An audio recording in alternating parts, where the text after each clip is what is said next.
Hello everyone and welcome back to my kitchen.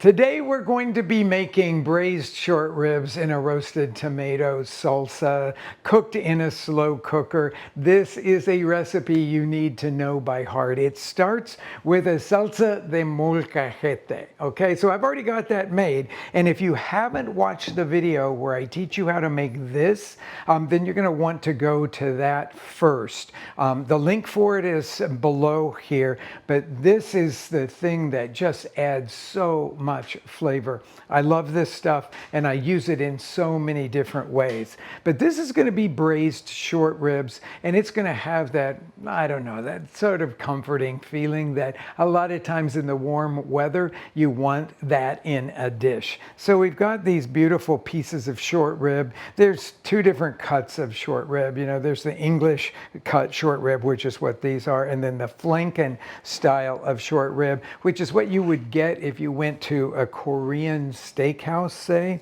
That is those really thin cut pieces of short rib, and they cook very fast. These need to really be simmered for a long time, slow cooked for a long time, and that's why I'm going to use a slow cooker here. Plus I like the smell of the slow cooker in the house. I think it's just really fabulous. Okay, we've got salt on these guys here. Now, I have an aluminum insert to my slow cooker.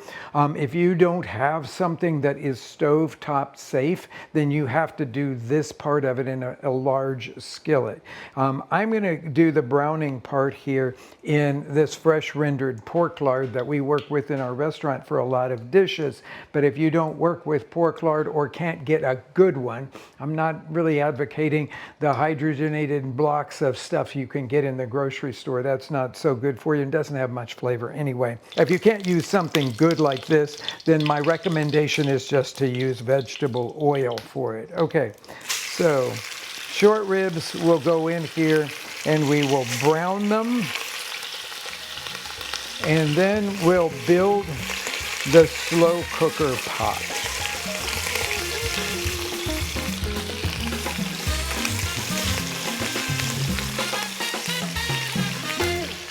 All right, these are really looking beautiful, nicely browned here. You notice that when I started this, that I had them sitting in paper towels because I dried them all off very well before I went to the browning step. That's really essential if you want to get a good sear on things. Okay, so I'm turning this guy off now, and I'm going to take these potatoes. So if they're any bigger than about an inch in diameter, please cut them in half. They won't cook in this very well. So I'm going to put them in the bottom here. And then on top of that, or sort of nestled in and around all of that, will be these short ribs. Be sure to put them in here, the bone side down. Okay. I think I can fit them all right here. That looks good.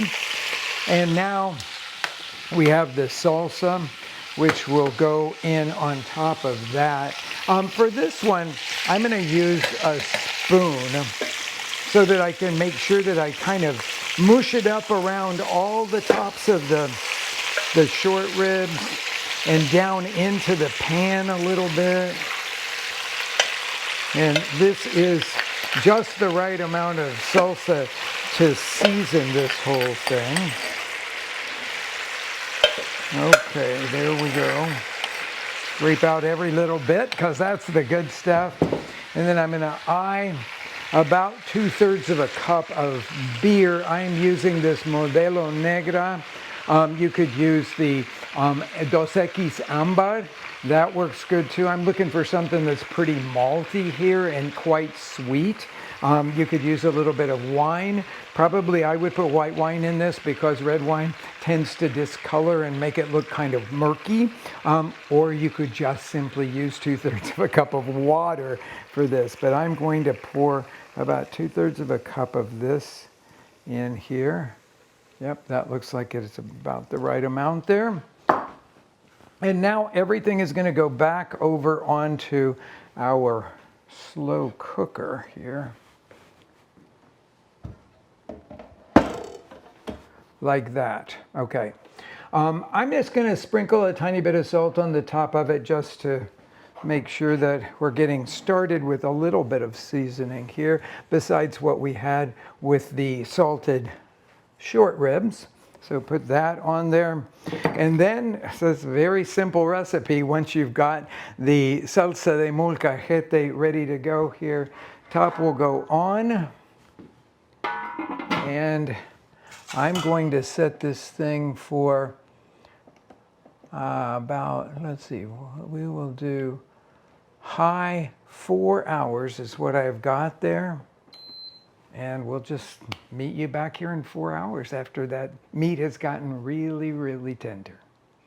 Boy, I can tell you it sure smells good in here. I'm just going to lift that out, uncover it. Wow, you can, the aroma that comes up is gorgeous, really, really beautiful there. Now, the first thing I'm going to do is just to take the pieces of short rib out because I need to finish the sauce here. There is one of the pieces and it's left behind bone. The bones are what really give this such a beautiful flavor. So there's another, and here is another one. And finally our last one. Now the next thing that I want to do here, I'll just leave those sit right there, is to skim off a little bit of the fat. So just holding this up, tipping like that, I can, there's a fair amount of fat floating on the top of all of this. And so I'm just going to ladle that off. You can leave a little bit of it. Fat always has flavor. I'm going to try one little bit more. And then, yeah, no, I'm getting a lot of broth now, so that's enough of that. Okay, and then you can do this with an immersion blender if you have one, or an old-fashioned potato masher. But I like to kind of mash up some of the potatoes, not a lot of them, and just to create a nice little binding in the sauce. It'll just thicken the sauce a little bit. So you can do that manually the way that I'm doing it. You don't want to do it with more than about half a dozen or so of those little potatoes there, but it'll give a nice texture to this sauce. Okay, that looks really beautiful. Immersion blender, of course, will give it a little bit more smooth texture than what I just did with that. Okay, next things are that I'm going to use a big spoon here to ladle. Well, first I've got to salt it. I have to taste it and salt it here. So I'm going to see where we are. The only seasoning that we've put in this so far is just when we seasoned the meat for the browning part of it. But that really helped get it started. The flavor of the beer is really beautiful in it as well. So that should be about the right amount. Let me just stir that in and give it one more taste here. Yeah. Now, I'm going to just tip this up and start ladling or spooning now the base, which has got all that gorgeous flavor of the salsa that we started with there. And you can see what an absolutely simple recipe this is, and easy, something that's so special that you could do it for guests, but you could also just think about it as a weekend dinner, a nice weekend dinner for the family. Okay, so we've got the sauce and the potatoes all distributed nicely. I've got a few more potatoes to work in here. And then I'm just going to set this thing aside as we now accommodate the really beautiful short ribs here. So I'm going to just do them like this.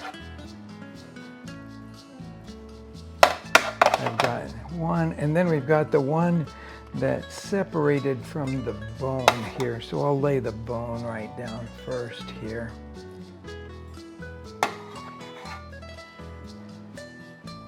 And the last thing that we have for this is a bunch of cilantro, which goes really well with that base there. I typically would just use, you can chop the cilantro if you want, but I would typically just pull off the leaves and then just let them fall, scatter them beautifully over the whole dish there, adding a fresh element and something that looks, I think, really beautiful on there. There you have it. Short ribs, costillas cortas en salsa de molcajete.